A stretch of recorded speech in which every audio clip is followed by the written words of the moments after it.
Minha gente amada, estou aqui direto do Parque da Laranja, na cidade de Matinhas, Paraíba, uma das cidades que é um berço do turismo e da cultura paraibana e nordestina. Com ele, Kleber Lima, esse grande profissional que atua aqui não só aqui na região de Matinhas, mas em toda Paraíba e no Nordeste.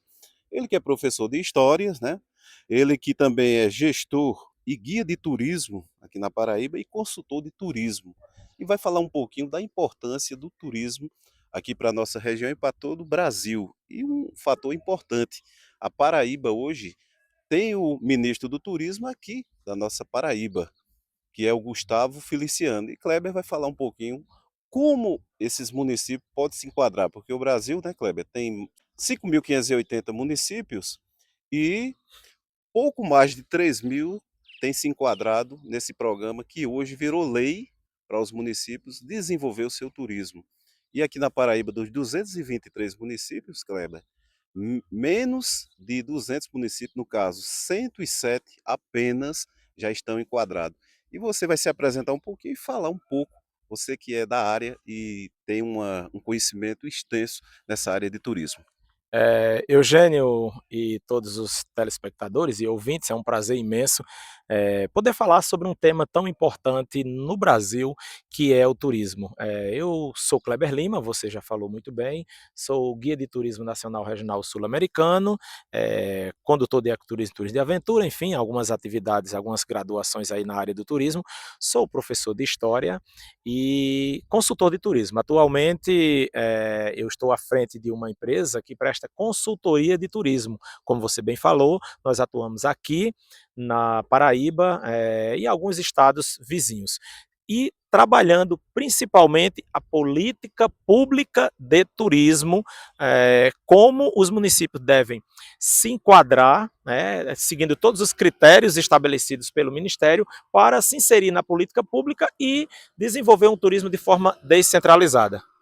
Ô Kleber, você como é da área e é especialista nessa área, o que é necessário para que os municípios, mesmo já sendo, que é o caso de Matinhas, um município que tem um potencial grande em turismo, o que fazer para que esse potencial venha a crescer e gerar frutos nesse município?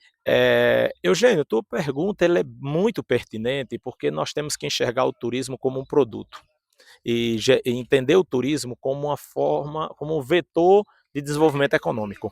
Se eu não consigo enxergar esses potenciais para o turismo não vai funcionar em lugar nenhum. Eu costumo dizer sempre que se o turista não deixar recurso no município, se não impactar José e Maria, que está lá na ponta e que precisam desse dinheiro novo, o turismo não vai dar certo em lugar nenhum. Mas para isso há necessidade de que o desenvolvimento das atividades de turismo ela precisa ser feito de forma profissional. Preciso seguir o passo a passo para que nós não cometamos o erro de desenvolver um produto que não é execuível, que não funcione, para não gerar frustração entre não só os munícipes, mas também com todos os empreendedores da cadeia do turismo. Então, eu costumo dizer que não dá para improvisar no turismo. É preciso fazer da forma correta. Afinal de contas, o turista ele tem o poder de decisão. Ele escolhe onde ele quer deixar o dinheiro dele. E se ele opta, escolhe um determinado local e lá ele não tem os seus, pelo menos o que ele imaginava, a experiência que ele queria viver, se não for atendida, ele vai simplesmente vai dizer, eu não vou mais para aquele lugar e, consequentemente, vai indicar outras pessoas para não fazer o mesmo, porque aquele ambiente não está pronto. Então, pensar o turismo de forma profissional é extremamente necessário. E, evidentemente, você já me pergunta como. O primeiro passo, Eugênio, eu diria que os municípios precisam entender a política pública do Ministério do Turismo. O Ministério do Turismo tem uma política pública que completou 21 anos desde o seu nascedouro, mas que foi instituída em 2024, setembro de 2024, como uma política pública. Então, até então, não existia aquela cobrança no que diz respeito aos critérios para que os municípios se inserissem na política pública. Depois de setembro de 2024, aí sim, tornou-se obrigatório. Contudo, agora, em 30 de janeiro, o Ministério do Turismo lançou uma nova portaria ratificando o programa de regionalização e o mapa do turismo brasileiro como sendo elementos essenciais no desenvolvimento da política pública. Então, é bastante interessante e pertinente falar sobre esse assunto e dizer: o primeiro passo para que os municípios comecem a trabalhar turismo é, sem dúvida, se inserir na política pública. O Kleber, você como é especialista na área, por que ainda, né, esses 5.580 municípios, pouco mais de 3.000 já se enquadra no Programa Nacional de Turismo, né? Eu queria que você falasse um pouquinho sobre isso, para nós que faz o programa Showcast e programa Nossa Voz, Cidade de Alagoa Norte, Showcast, capital de todos os paraibanos, Rádio Cruz das Armas FM e Pirauá FM da cidade de Alagoa Nova. E assim, eu queria que você também falasse por que a Paraíba, os 223 municípios, até agora só 107 se enquadraram. A resposta, ao meu ver, é, como eu falei anteriormente, só em setembro do ano passado é que tornou-se uma política pública oficial. Até então, os municípios seguiam os critérios para se inserir no mapa, se quisessem. E também nem todos os critérios eram cobrados dos municípios da forma correta. Consequentemente, desestimulava o gestor municipal a inserir o seu município na política pública. Por quê? Nós estamos falando de uma política pública descentralizada de turismo, onde nós temos Ministério do Turismo e o Conselho Nacional de Turismo como sendo os órgãos máximos na gestão deste programa. Nos estados nós temos as secretarias estaduais de turismo e o Conselho Estadual de Turismo. Entre o estado e os municípios tem as instâncias de governança regionais de turismo, que são as IGRs, e abaixo as secretarias, coordenações ou diretorias de turismo, assim como o Conselho Municipal de Turismo. Então, esse organograma, essas instituições públicas e colegiados, eles são responsáveis pelo desenvolvimento da política pública descentralizada. Você veja que não tem apenas uma instituição que é quem controla tudo. Na verdade, existe toda essa organização. E aí, o que é que acontecia? Os prefeitos não eram obrigados a se enquadrar nesta política pública, inserir o seu município no mapa do turismo brasileiro, porque eles tinham acesso a recurso sem precisar de nenhum normativo legal.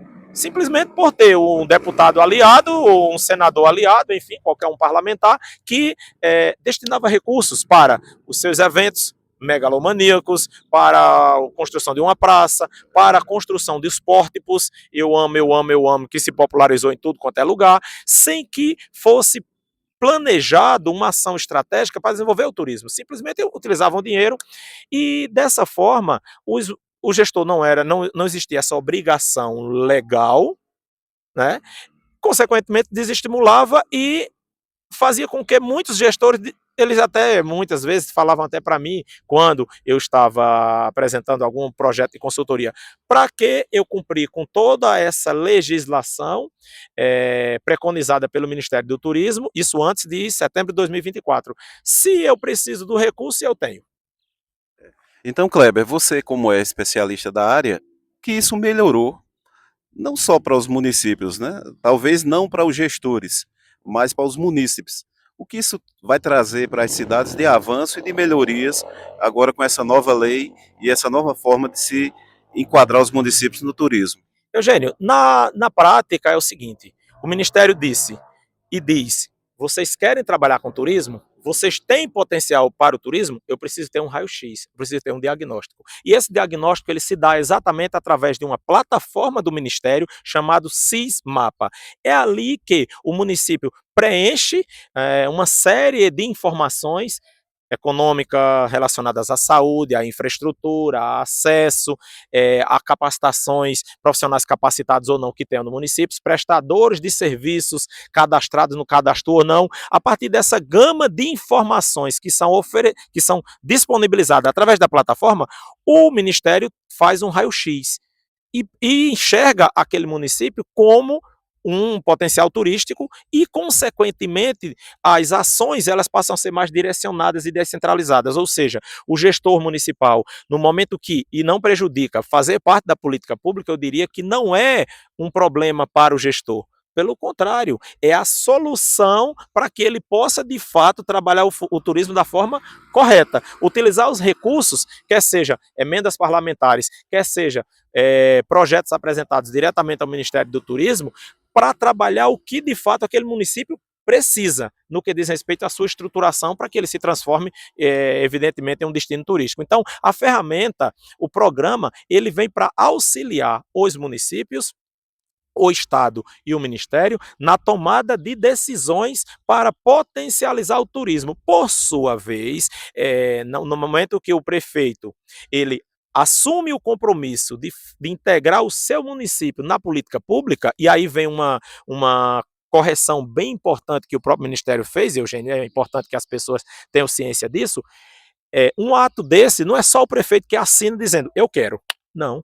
É preciso o quê? O prefeito assine o termo de adesão ao Programa de Regionalização do Turismo Brasileiro, o PRT. É preciso que o responsável pela pasta do turismo, quer seja coordenação ou direção de turismo ou secretaria de turismo, também ratifique esse desejo de se integrar à política pública, de concordar com todos os critérios do Ministério, e também o presidente do Conselho Municipal de Turismo, que é a governança, não é governo, mas é a governança do turismo. Esses três entes instituídos, eles ratificam, dizendo o meu município ou o nosso município vai se integrar à política pública. Então a responsabilidade ela passa a ser compartilhada. Então eu não vejo como sendo algo danoso para o município seguir o regramento do Ministério e se inserir na política pública. Pelo contrário, se um Conselho Municipal de Turismo, que é a governança local de turismo, e o conselho for constituído da forma como o Ministério pede, representantes do primeiro setor, governo, representantes do segundo setor, empresários e empreendedores ligados ao turismo, e representantes da sociedade